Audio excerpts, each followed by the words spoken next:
from Jekyll Island, and now you're here, and I had no idea about this until you two just brought it up. But well, my book had already been in print for 50 years, and it had millions of readers.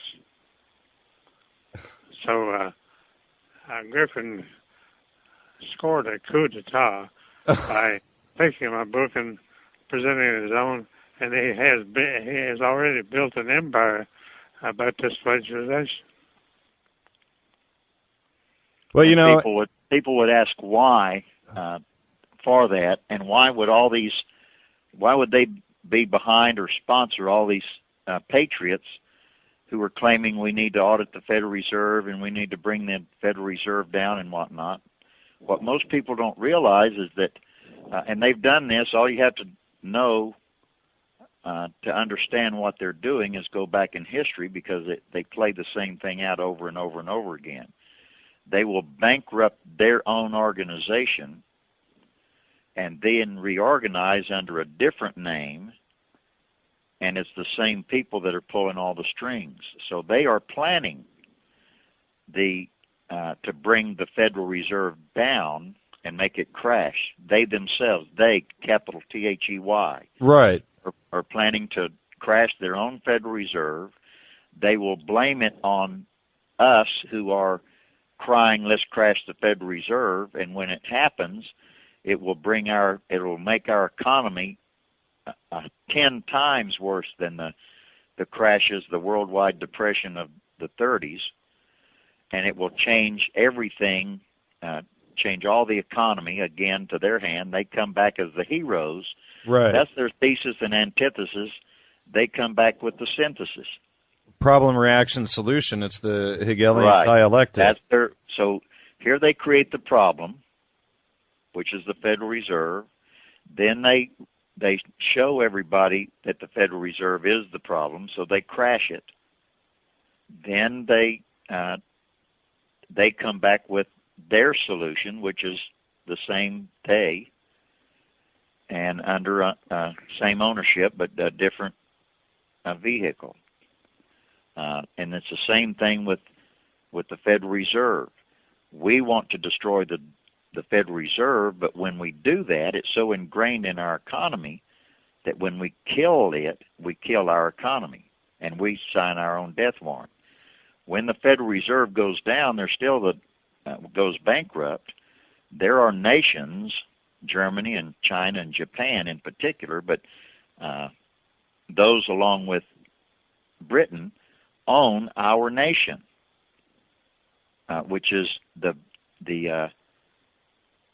whenever you have a bankruptcy, everything that is in the bankruptcy, everything that's owned by the bankrupt agent goes to somebody.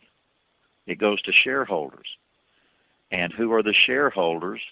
It's the people who possess the FRNs, the Federal Reserve notes. Right. And they are in the possession of the Chinese, the Japanese, the Germans, and the British. So they own our nation. And then our nation, and the labor of our own labor was the particles of the last bankruptcy, which was FDR in 1933. And we became the assurity for the bankruptcy.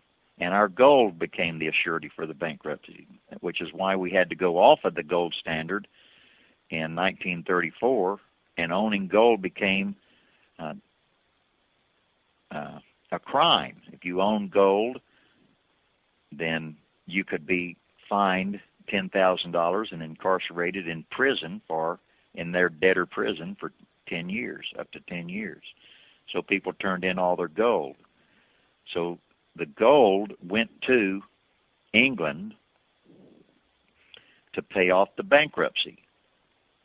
And now they are wanting to bring back, it's they who want to bring back the gold standard, because it's through gold and silver that they manipulate everything.